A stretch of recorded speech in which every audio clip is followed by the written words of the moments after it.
ਵਾਹਿਗੁਰੂ ਗੁਰੂ ਰੂਪ ਗੁਰੂ ਪਿਆਰੇ ਸਾਧ ਸੰਗਤ ਜੀ, ਵਾਹਿਗੁਰੂ ਜੀ ਕਾ ਖਾਲਸਾ, ਵਾਹਿਗੁਰੂ ਜੀ ਕੀ ਫਤਿਹ. So, Guru Sahib has blessed us with this opportunity to do satsangat. And as we were about to do antargata abhyas, internal meditation, just focusing with our mind, without speaking, just chanting either with the mind or focusing on the celestial sound inside. Today we sort of mentioned that the Sahaj Tun does not oscillate. So the Sahaj Tun comes right direct from Vaheguruji's mouth. Maharaj says in Gurbani, Tera Mukh Suhava Jiyo Sahaj Tun Bani, that the mouth of Vaheguruji is beautiful, and from that mouth appears the Sahaj Tun, that Anahad Bani, Anahad Shabd, celestial sound. So particularly the Sahaj Tun is that sound that is very fine and does not break in between. There's many other sounds that are heard inside celestial sounds, such as the drum. Like one can hear that sound, and then there's other sounds such as the thundering of clouds. All those sounds, they have a bit of a gap in between them.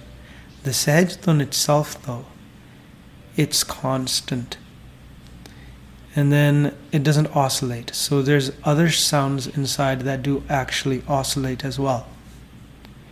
So some sounds inside, like the Naad, is very heavy when heard.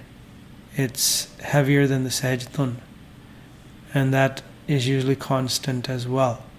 So as you journey inside, you start to hear celestial sound. You start to realize that these sounds are coming from inside.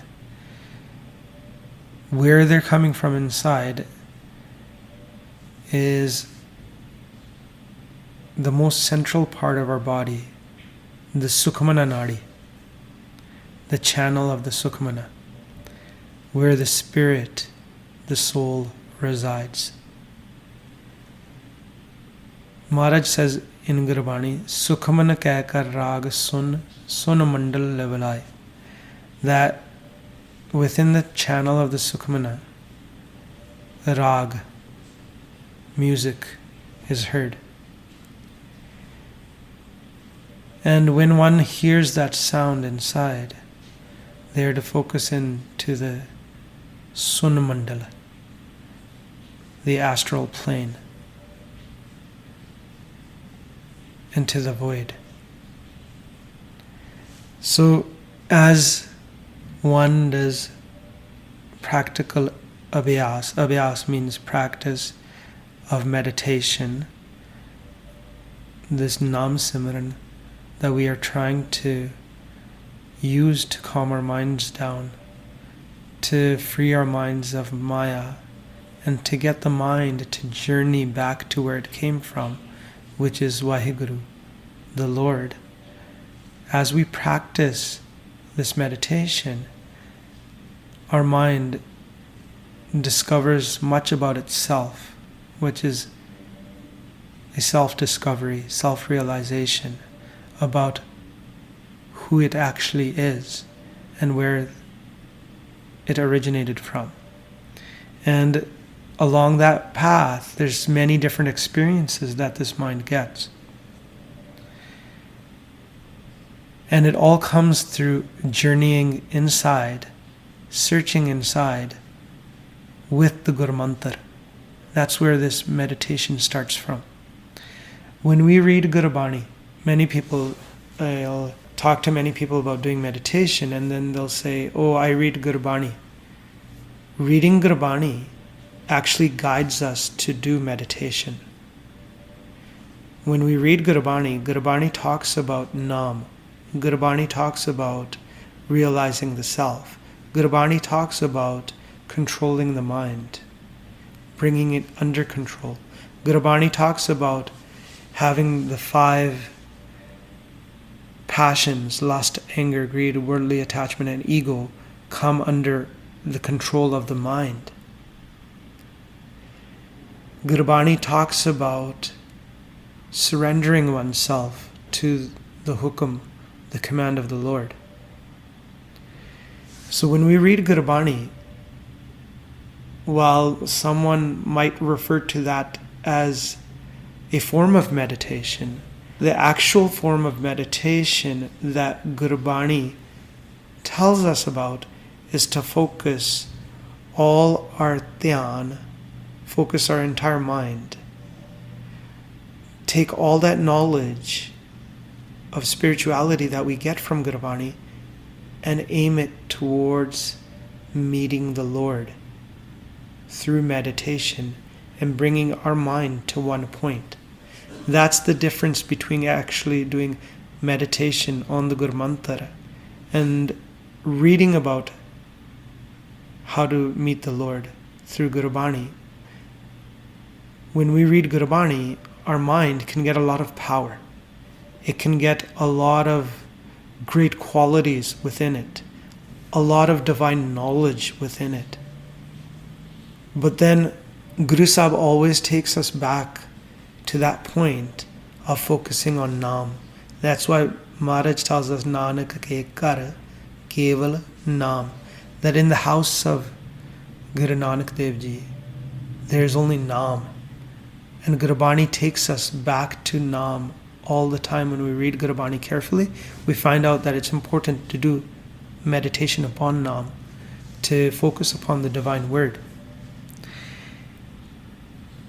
That divine word that's inside all of us, through which Waheguruji created this entire play.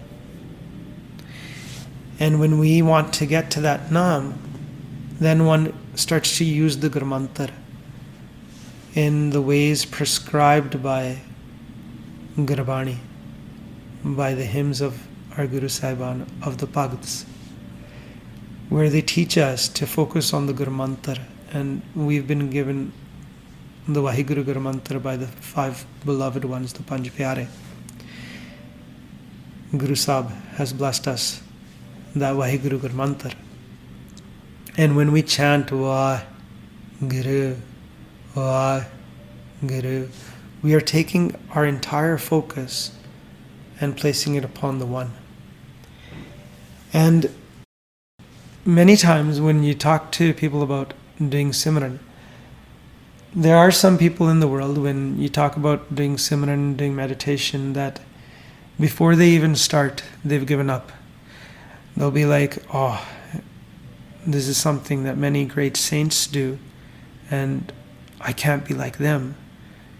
How am I going to meditate?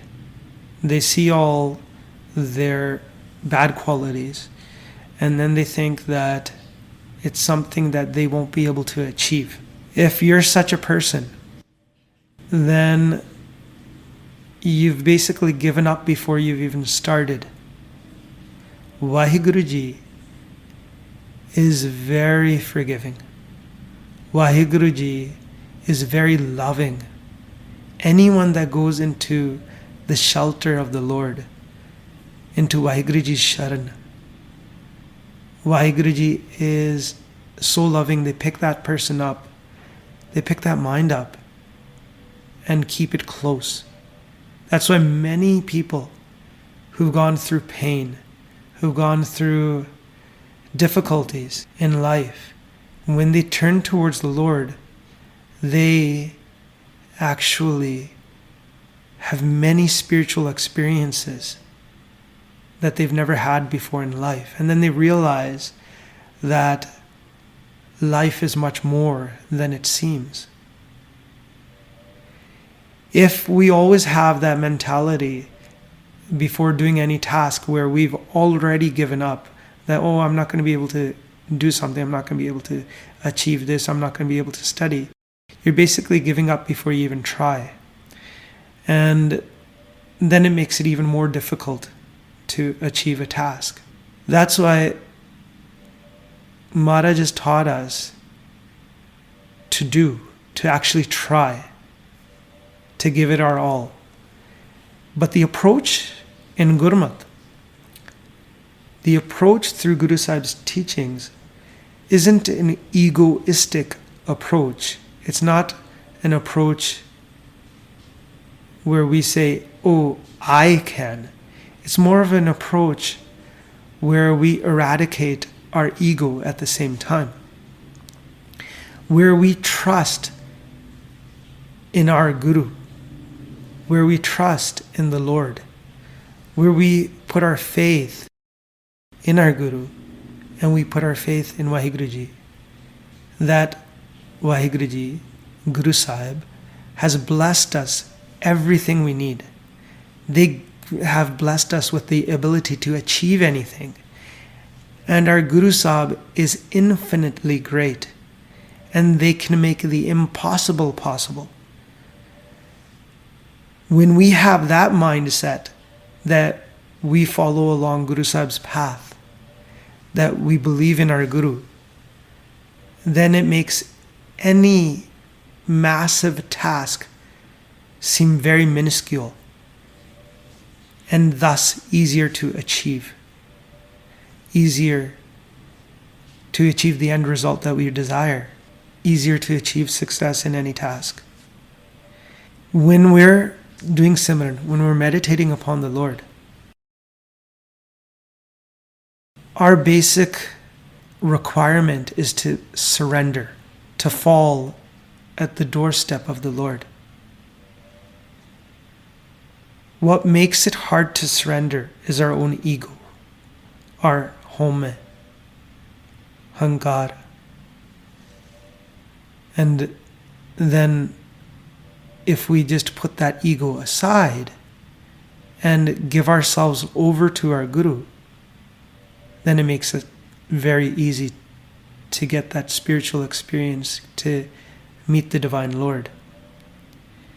Maharaj says in Gurbani, Hoye na mani te pei milya sahaj sabai, that in humility I have bowed down, fallen down, surrendered to Him. And through Sahaj, that intuitive state, I met Him, the Lord. When we meditate, when we do Nam Simran, our thought shouldn't be, oh, when am I going to have a spiritual experience? Because that itself is a thought. And that thought, even though it might not be constant, it's going to keep coming up over and over again in our meditation. When that happens, our mind is basically taken away from its aim, which is to meet the Lord. Our mind, to meditate, to have success in meditation, it should just surrender itself. Surrender itself to the command of Guru Sahib, that we are here to meditate. We are here to meet the Lord, and meeting the Lord is our true goal in life. And then when we meditate, we just surrender to the sound of the Guru Mantra. We surrender to the sound of Nam inside. And when one does meditation with that attitude, then it makes the journey much easier. Then the mind gets less thoughts. Then the mind starts to eradicate the ego that's concreted itself upon the mind very easily.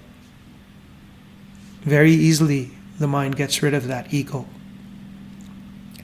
That's why Maharaj in Gurbani tells us to be humble, have humility inside, and then surrender, fall at the feet of the Lord, of the true Guru.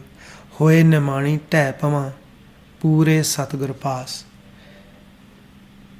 In deep humility, I fall at the feet of the perfect true Guru. And if we don't learn to surrender, to fall,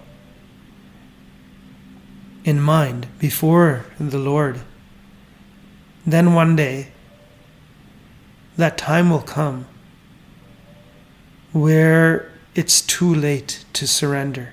Our mind leads life according to its own whims, lives according to its own whims. And then when death comes, it's going to be too late. At that time, our body itself will fall. If the body collapses, we can no longer reconnect with the body to do that abhyas, to do that simran. So Maharaj says in Gurbani, when the Shabd, the divine word, leaves this body is going to crumble. Kaya nagar tah tah teri bin sabda pat jai hai. This body, the village, because this body is also referred to as a village, a country, a kingdom for the mind. When the Shabd, the divine word, leaves this body with the spirit, with the soul at the end, then there is no respect of this body. This body is useless. Kaya nagar tah tah teri bin sabda pat jai hai. And that happens when that last breath of air is taken by us. Vaheguru Ji has given us air to breathe, has given us time on this earth. And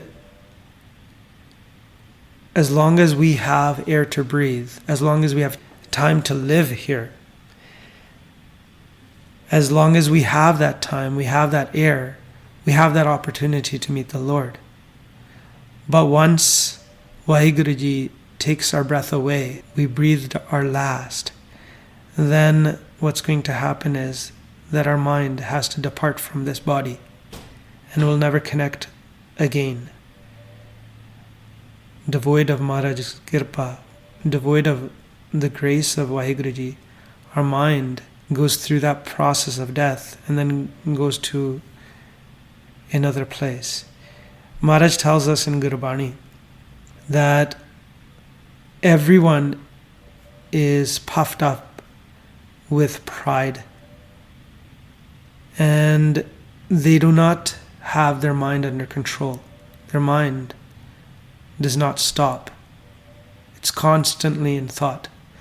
Sabko parya phook, akhan kehn na thamiye. That everyone's puffed up with pride. They're inflated with pride. And their thoughts, their mind is constantly within Maya. It doesn't stop. Tham is like a pillar. To use that in another sense, tham also means, thamiya means to stop. The mind doesn't stop. Sabko parya phook akhan kehn na thamiye, nanak vekhe aap phook kadaye teh pave. The Lord Himself sees all this. But when He takes that last breath of air that we are going to get, when He takes that breath away, basically then that inflation of pride, then this entire body deflates. This body collapses. And at that time, that mind that was an ego realizes that it's in a state where it spent all its time in Maya. So in that moment, that mind then regrets what it's done all its life. As we talked about last week as well, how the mind departs from this body. And on last Sunday's program, it was mostly in Punjabi. Just to reiterate and translate in English, when the last moments of one come, when death approaches, at that time, the messengers of death, which are actually those we befriend inside us, lust, anger, greed, they take up that form of the messengers of death. Maharaj says in Gurbani, Maya moh pret hai kaam krodh ahankara, ye jam ki sarkar hai ena upar jam ka dand karara. That kaam, krodh and ahankar, lust, anger and greed, they are the messengers of death. They take up that form at the end. And their duty is to basically untie the knot of air that binds the astral body, the subtle body, with this physical body. When the last moments of one come, the messengers of death, at that last breath of air, they show up and they present the letter, the hukum, that it's time to depart. Maharaj says in Gurbani, Jinki chiri dargah pati tina marna pai. Those whose letters are torn in the court of the Lord, they are destined to die. Basically, as if a warrant is issued for someone to come back, or a decree is issued for someone to come back into the court. Thus, the mind has to depart.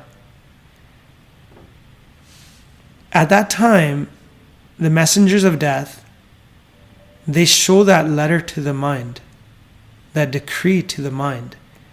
But the mind that's asleep, has not done meditation in its life, is in thought all the time, does not understand what's happening. The mind is asleep in Maya. And then what happens is the messengers of death strike the mind upon the head with a club. And Maharaj says, Jamko dand paryo sir upar tab sovat te jagyo. Kahan hot ab kya pichta chutat nahin pagyo. At that time, the mind awakens when it's clubbed in the head. And it looks around and says, where am I? But then it's told that you're in our possession, you cannot run. So the messengers of death, when they open that knot, that's when this entire body starts to crumble. Chija de khula ek gand. Then Maharaj says, Amal sarano lekha dena. Then when the time is up, it's time to give the lekha, the account. Aaye kathan doot jam lena. That the hard-hearted messengers of death come to take the mind away. Kya teh khatya kahan gavaya? Chalo siddab diban bulaya. What have you earned? What have you lost here in life? Come immediately, you are summoned to the court. Chal dar hal diwan bulaya, har farman dargah ka aya. Get going, you've been summoned to the court. The order has come from the court of the Lord that it's time to go. At that time, from this body, that Naam that we hear inside, from that Sukhmana channel, that Naam, along with the spirit, the Atma, the soul, leave this body. The air leaves this body. Naam, the soul, they go merge into the Lord. The air merges into Sun, where it is contained anyways. Pavan ka vasa, sun navasa, akal kala tarasoi. The rest of the elements of this body start to collapse, except for ether, Akash Tat, also known as sky. That void remains where it is. In Gurbani, Maharaj then gives us an example of one that's led a corrupt life, never meditated, never went upon the path of dharma. If that mind did any dharmak karma. Any karma that was considered dharmak, it was always for ego or to get praise within the world.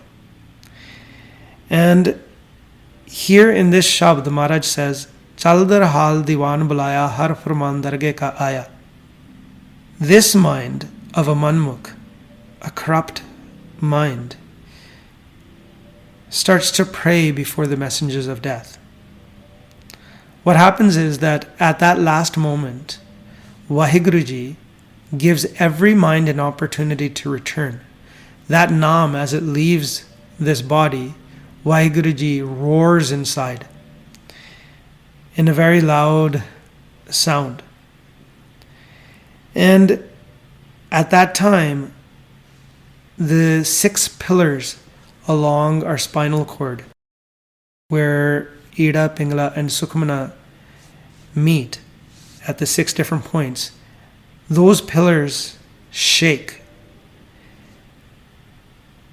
The Manmukh, the mind that's never done meditation through its life, has not experienced Nam. When it hears that sound, gets scared and it runs away from the sound. And it runs basically into the clutches of the messengers of death. The Gurmukhs, on the other hand, they are already awake. They know it's time to go. Those Anahad Shabd at the end become very loud. And when the Gurmukhs hear that sound, they just focus into the sound and they merge into the sound. And they go towards the Lord. Here, this Manmukh ended up in the clutches of the messengers of death. And because of its corruption throughout life, it had given money to people, had to collect those debts, and it didn't get that opportunity to collect all that money back from everyone. So the mind started praying to the messengers of death, Karo ardas gav kich baki, that I have some outstanding debts to collect. Give me an opportunity to collect them. Leo naber aaj ki rati, I'll collect them all by tonight. Kich bhi kharch tumhara saro, subh nawaj sarai gujaro. And then the mind says to the messengers of death, basically tries to bribe them, saying that whatever type of expenses you have, I'll cover those as well. And then in the morning we'll do the namaz, we'll pray along the path, along the way, wherever we have to go. Thus shows Maharaj that this mind can be so corrupted by Maya that it's willing to bribe the messengers of death. The messengers of death, though, are in the hukum, the command of the Lord. They do not get bribed. They basically tell the mind, Khuli gant utho likhya aya Ram, that the knot has opened, it's time to go. And the command of the righteous judge, the Dharmaraja, also known as the Jamraj. The command of the Jamraj is simple, that any mind that comes into the clutches of the messengers of death is to be taken to the court and taken dishonored. So basically, the messengers of death start the punishment of the mind right away. Duta no farmaya le challe pat gawai. So at that same time, the body itself is crumbling. The elements that are left over. What happens is that we talked about how the air reaches where the air is in sun and simply goes there. Ether does not fall. So the remaining elements that start to crumble as Nam leaves this body is Mitti Tat, which is the earth. That falls first. Then fire falls upon that element. And then water falls upon that element of fire. That creates this river known as Bimal in Gurbani, the Bimal Nadi. These three elements create that Bimal Nadi, and that water is boiling. The mind has to cross over that Bimal Nadi. And Maharaj says, Aga Bimal Nadi agan bikh chela, tithe avarna koi jio ekela, pad pad agan sagar de lehri, pad daje Manmukh tai hai. That Bimal Nadi has to be crossed. And there is fire there. It's all heated up. And there's no one to help.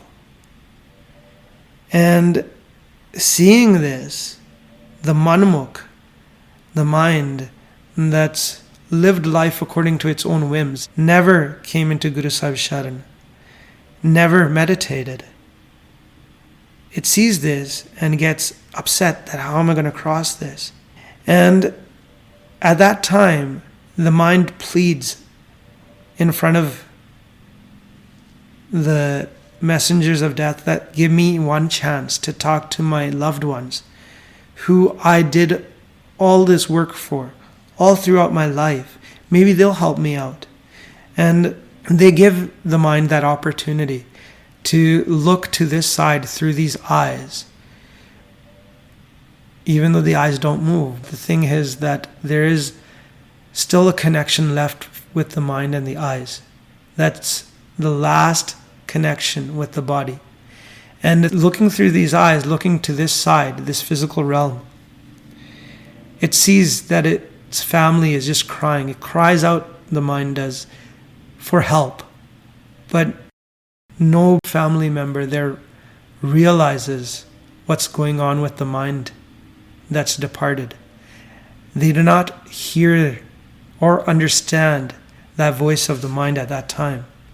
And Bhagat Kabir ji says, Kabir har ka simran chhad ke paleo bahut kutumb. That giving up, meditating on the Lord, one raises a very large family. Tanda karta reh gaya bhai rahya na band. That the mind indulged itself in worldly affairs. But at the end, no brothers or relatives remain. No one can help. And then it says to the messengers of death, the mind, my family didn't help me. Give me one more chance. Maybe my friends will.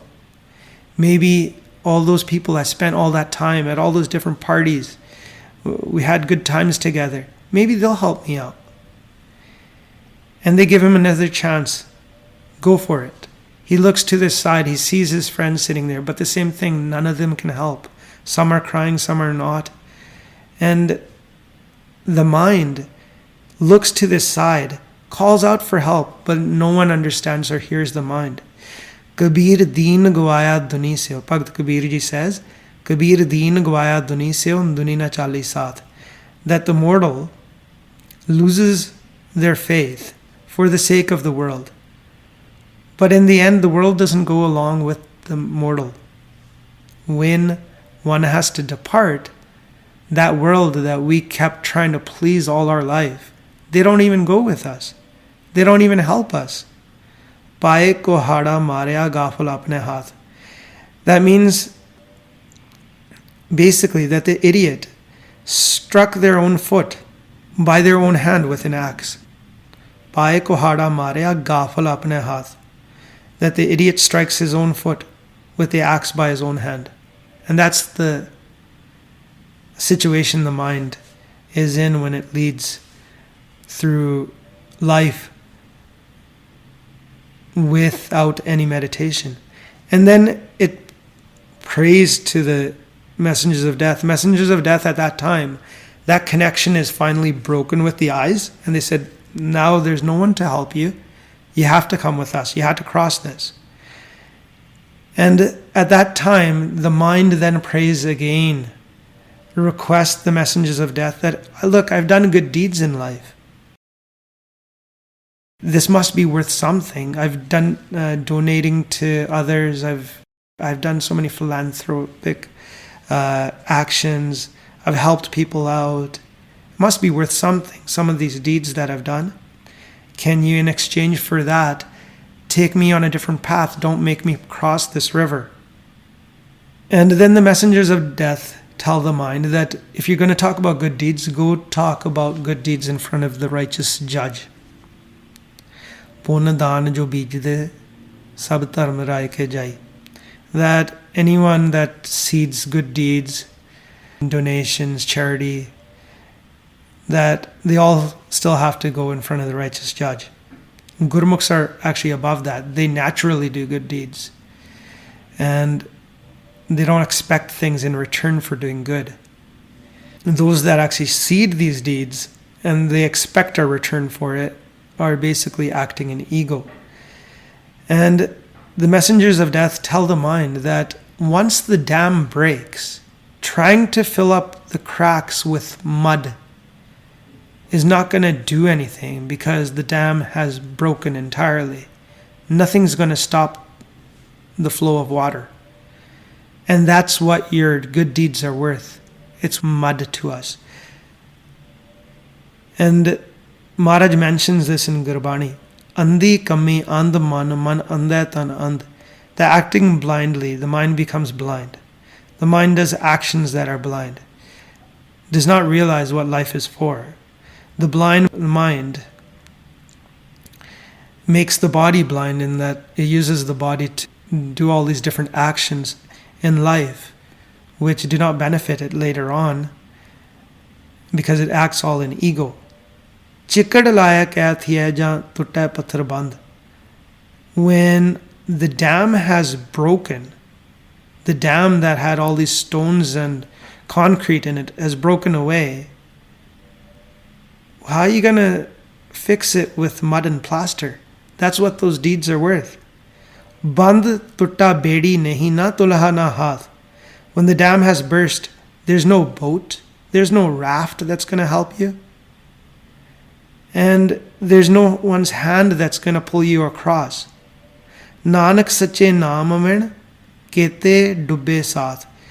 Then Maharaj says, Sri Guru Nanak Dev Ji, they say that without the true Naam, many have drowned. And then that Bimal Nadi, the mind is made to cross it. That Bimal Nadi leads to an ocean full of fire, where Manmukhs are pushed in and are screaming. And that is known as Sayar in Gurbani. Maharaj says in Gurbani, Jithe Sayar Langna, Agan Pani Asga, Kandi Disna Avi, Tahi Pavai Kaha, Nanak Uthe Janiye, Sa Kei Pat Sa. That ocean of fire, water must be crossed. The other shore cannot be seen. All one hears is the pitiful cries of all those manmukhs that are drowning in it. That's where the mind gets to discover whether it's a king or an emperor, because it was so puffed up with pride in life, thinking it's so great. There the mind discovers how great it truly was. And then finally, the mind is taken into the court of the righteous judge. And in that court, the Dharmaraja, the righteous judge, asks, what have you done all your life? Have you earned Naam? Have you accomplished anything in life on this path of divinity? And then the mind realizes that I spent my entire life living for my family, for others, but I didn't save anything for myself. All that I had for myself is whatever I used, whatever I got to wear, whatever I ate, that's all. And everything else just goes to someone else. All that money, all that wealth that I accumulated, it just goes to someone else. Here I'm empty-handed. Maharaj says in Gurbani, Padi ko oh pada milya hor sagal peo berana, that the load bearer the one that took up all the load for the family, for friends, all life, only gets paltry wages. All the rest of the wealth, money, is passed on to others. And there the mind is beaten. Manmukh agge lekha mangye bauti hove mar. Where the account is asked for, the mind is beaten. The mind is made to pick up the bundles of swas, of breaths of air that we've spent. So basically, all this air that we breathe, depending on where we have thoughts, whether it's satogun, rajogun, tamogun, that all gets accounted for. And how many swas we've saved by doing meditation, by listening to Gurbani, by reading Gurbani, by doing sangat, by listening to a Katha, listening to the praises of the Lord. All those swas that go above Triguna, they're saved. And all this is accounted for in different bundles, and the mind is made to take these bundles into the court of the Lord. So out of the court of the righteous judge, the mind then has to go into the court of the Lord. Jion chale chube dukh pave, jamkal seh sir danda hai. So what happens is that the mind, when it picks up these bundles of swas, all this heavy load, the mind lived in ego and life. And as it's going to the court of the Lord, all that ego strikes the mind in its astral form, in the foot, in the form of a thorn. Sakata harra sadhana janayantin antar home kanda hai. Jion jion chale chube dukh pave jamkal sehasra danda hai. So what happens is that thorn of ego strikes the mind in the foot, and every time it does, it feels that pain, and it bows a bit, and then every time it goes down like that, carrying all these bundles, the messengers of death club it from behind. And then in the court of the Lord, this mind is basically judged. Maharaj says, Nanak badra malka pitar tarya aan khote khare parkhiyan sahib ke divan. That the genuine and counterfeit are separated in the court of the Lord.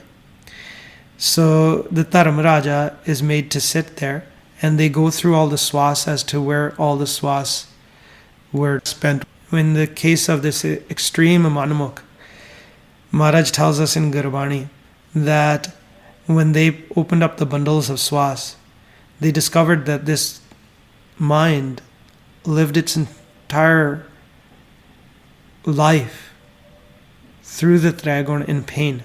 Dukh vich jaman, dukh maran, dukh vartan sansar.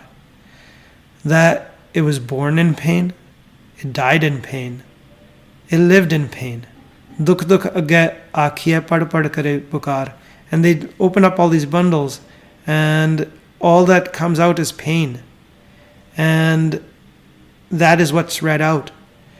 Dukh kiyan panda khuliyan sukh na niklyo koe. But he never got any peace of meditation, never tried. And then Vaheguru asks, what has this being done all its life? What has this mind done? And it didn't get anything. And then the mind is sent into its next form.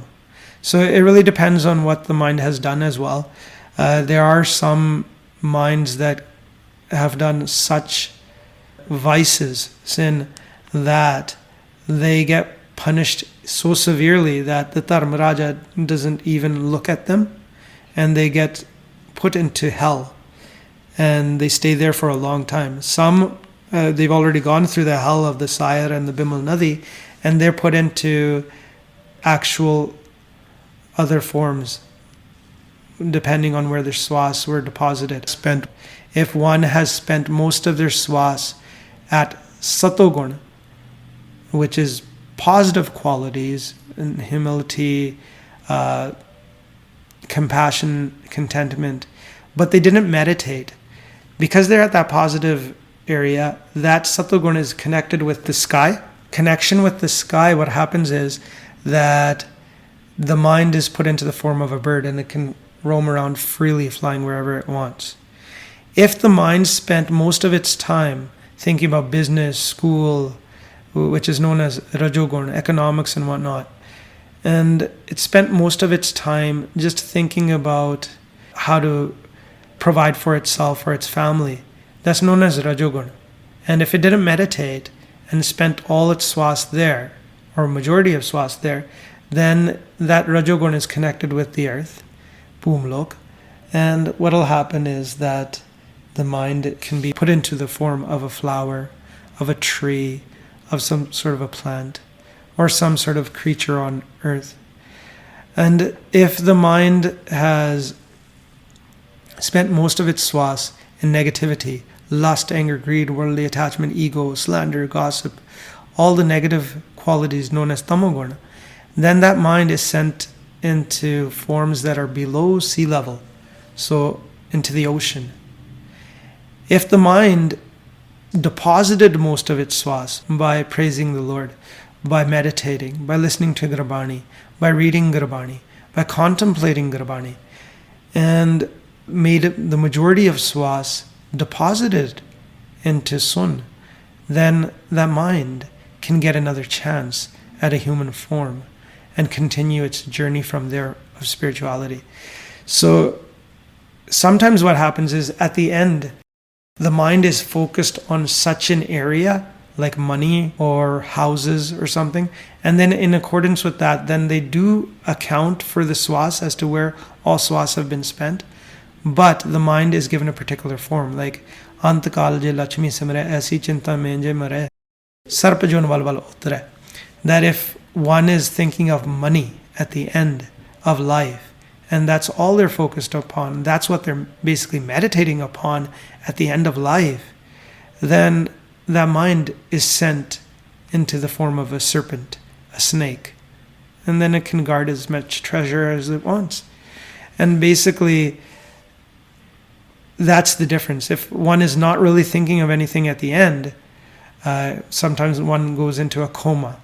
And then the decision of where to send the mind is going to be basically upon the swas. Of course, it's all in Vahiguruji's hands. In this situation, what happened was, this Manmukh that was so corrupt during life, Vahiguruji sent it into the womb of a mother.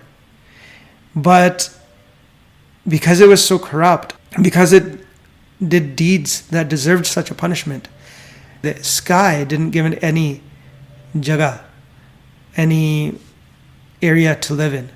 The earth did not give this mind any area to live in. And instead what happened was the mind was killed over and over again in the womb of the mother, basically dying within the womb and then getting transported to another womb. And Maharaj mentions that Koto Puto Raliya bin Nama Pat Jai, that mind was never given the chance to be born for many different lifetimes. Just died within the womb and then transferred to another womb over and over again until it had paid for its crimes. That's why Maharaj says, Papi ka kar agne mahe jalt rahe mitve kabe nahe. That the home of a sinner, of one that has done such pap, negative deeds, its home is in a fire, and that mind just keeps burning.